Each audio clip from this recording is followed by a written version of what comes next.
సరే సరే, డబ్బులు ఇప్పుడే బ్యాంకు నుంచి 5 లక్షలు తీసుకున్నరా, నేను వెళ్తున్నాను. సరే. నమస్కారం రాయుడు గారు, బాగున్నారా? బాగున్నాను రా. పని మీద బయటకు వెళ్తున్నానండి. ఎక్కడికి వెళ్తున్నారు? క్రీడా ప్రాంగణానికే. అవునండి బాబు, మీకోసం అక్కడ చాలా మంది ఎదురు చూస్తున్నారు. అయినా ఊళ్ళో అప్పులు బాగానే చేశారట కదా?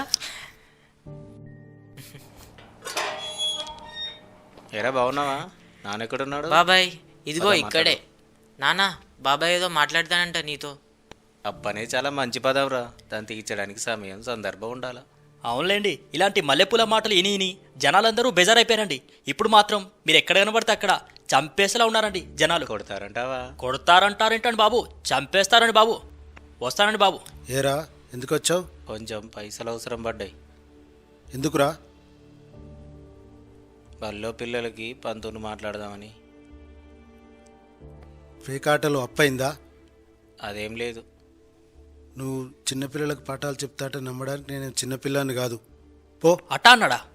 అయినా అన్నదమ్ములు అన్నాక ఇద్దరికి సమానంగా ఆస్తులు ఉండాలి. మీ అన్నకేమో లక్షల ఆస్తులున్నాయి. నువ్వేంటన్నా ఇట్టా ఉన్నావు? మనకు కూడా ఉండేరా, మీసాలు వచ్చాక ఆడల్లో ఖర్చు పెట్టడం ఎక్కువైపోయింది. ఈ అలవాటు కూడా ఉందేంటి మన దగ్గర? అయినా నీకు లేని అలవాటు అంటే ఏముందిలే. ఏంటన్నా అట్ట బాధపడుతున్నావు? కాదురా, ఆకలి. మనలాంటి సోమరిపోతులను ప్రశాంతంగా ఉండడం ఇష్టం లేకనే దేవుడు కడుపు మెదడు సృష్టించారా. సొంత అన్నయ్యే డబ్బు లేనన్నప్పుడు ఏం చేద్దాం?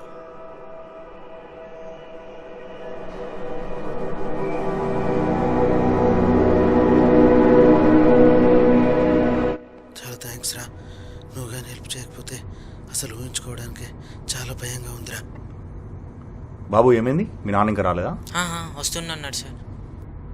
డబ్బు సెట్ చేయడం కోసం నీ ఆస్తులన్నీ అమ్ముకున్నావురా, మర్చిపోలేనురా. కానీ తను బ్రతుకుతుందన్న నమ్మకం నాకు ఉందిరా. నీకు రుణపడి ఉంటానురా.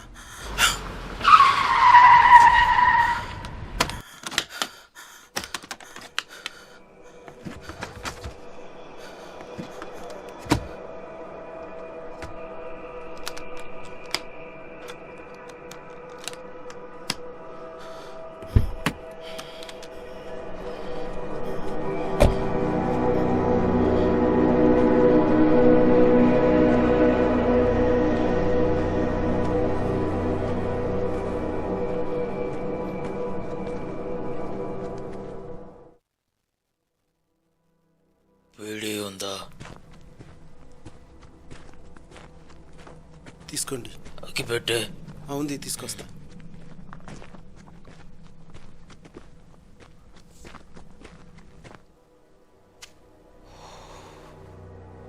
అడగనాకి పెట్టించారు, బీడీ ఇచ్చారు.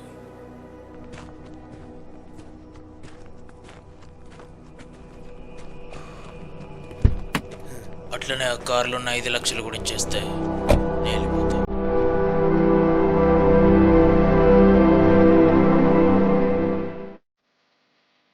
నా భార్య హాస్పిటల్లో ఉంది.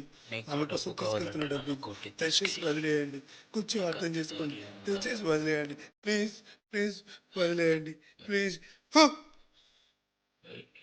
ఇప్పటికే ఆలస్యమైంది. ఐఎమ్ సారీ బాబు, మీ అమ్మ ఆల్రెడీ చనిపోయింది.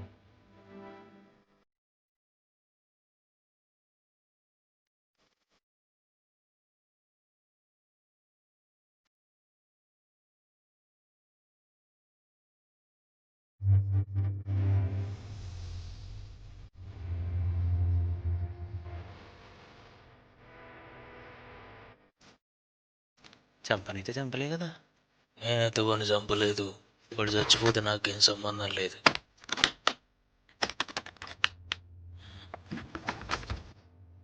ఇగో తీసుకో.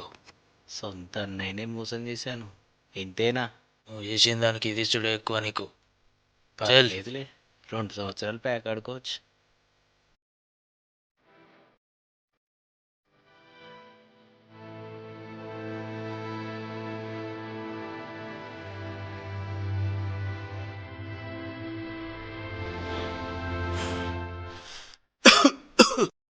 ఏరా, పోలీస్ స్టేషన్కి వెళ్ళావా? ఏమన్నారు? వెళ్ళాను. ఏమంటారులే, ఇప్పటికే 8 నెలలైంది. అబ్బా, పోలీసులు ఏం పట్టించుకోవట్లేదు నాన్న. డబ్బు దొరికితే ఇస్తామంటున్నారు, లేదా పోయినట్టే అంట. నన్ను క్షమించరా. నా చేతగానితనం వల్లే ఇదంతా అబ్బా అలా ఏం లేదు నాన్న. లేదురా, ఈ ప్రభుత్వం, పోలీసులు, కోర్టులు, చట్టాలు ఇవన్నీ న్యాయం చేస్తాయి అనుకుంటాం, కానీ చెయ్యవురా. కానీ మనలాంటి మధ్యతరగతి పేదవాళ్ళకు న్యాయం జరగాలంటే కండబలం, గుండె ధైర్యంతో మాత్రమే జరుగుతాయి. ఆ రోజు వాని నేను కొట్టి డబ్బులు లాక్కొని ఉంటే మీ అమ్మ బ్రతికేదిరా విక్రమ్.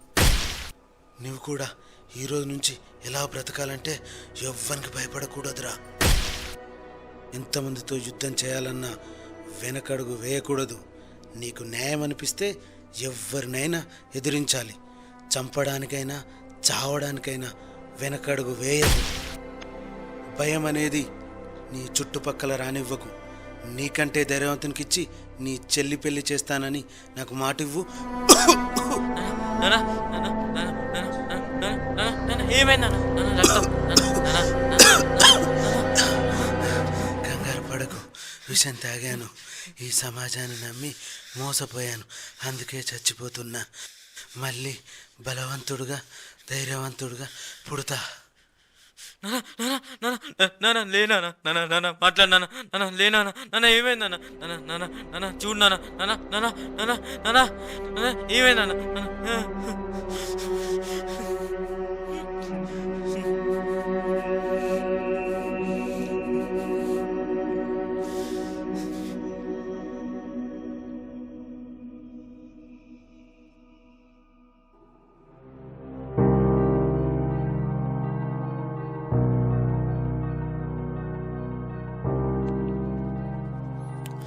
నాన్న, మీరు చెప్పిన దానికంటే 100 రెట్లు ఎక్కువ ధైర్యంతో బతుకుతాను నాన్న.